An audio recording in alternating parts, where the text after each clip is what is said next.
સ્વામી તરીકે ઉત્પન્ન થયા છો. શું દેવલોક? હું એ કેવી રીતે આવ્યો? હે દેવ, આ વખતના પુણ્યને લીધે આ દેવલોકમાં જન્મ લીધો છે. અને તમે બધા કોણ છો? અમે સ્વર્ગની અપ્સરાઓ છે. આપની સેવામાં છીએ. તમે આ દેવલોકના સર્વે આનંદ ભોગવો. શું હું દેવ થયો છું?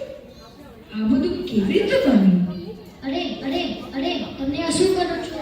પહેલા દેવતાને દેવલોકની રીત તો જાણવા દો. થોડી કહીની માહિતી તો આપવા દો.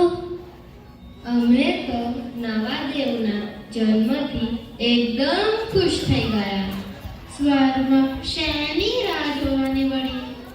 હે દેવ, અહીંયા જે નવદેવ ઉત્પન્ન થાય છે એ પોતાના પૂર્વ ભાવના કરેલા પુણ્ય અને પાપ જણાવે છે. એ પછી જ આ પાદ સ્વર્ગના સુખ માણી શકે છે.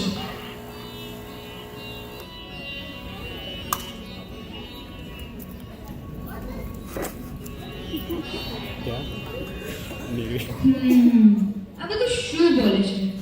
શું હું મૃત્યુ પામે ખરેખર દેવ થયો છું? હું શેનો દેવ? હું તો રોહિને ચોર છું. મૃત્યુ પામ્યો જ નથી.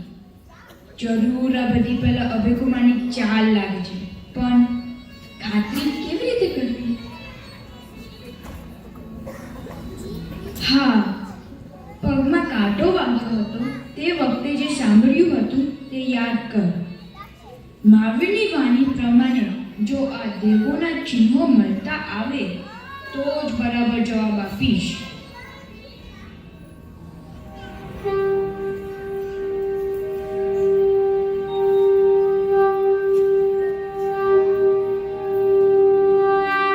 જેમના ચરણ પૃથ્વીને અડતા નથી, નેત્ર નિમેષ રહિત હોય છે, પુષ્પમાળા કદી સુકાતી નથી અને શરીર પ્રસ્વેદથી તથા રજથી રહિત હોય છે, તે દેવતા કહેવાય છે.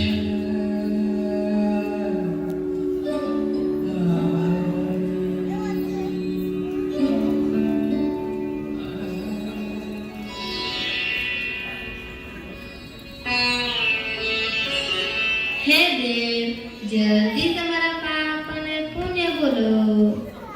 હા, અમને કેમ જોડાવો છો? મેં પૂર્વજન્મમાં ખૂબ જ સારા કામ કર્યા છે.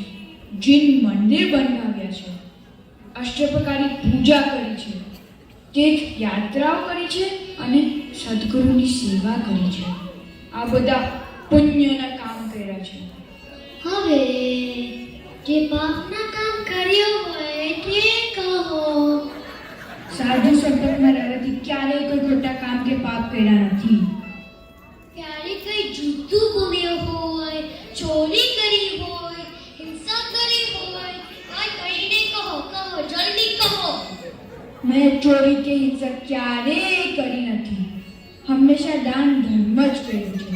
એવા ખરાબ કામ કરીએ તો શું આ દેવલોક મળે?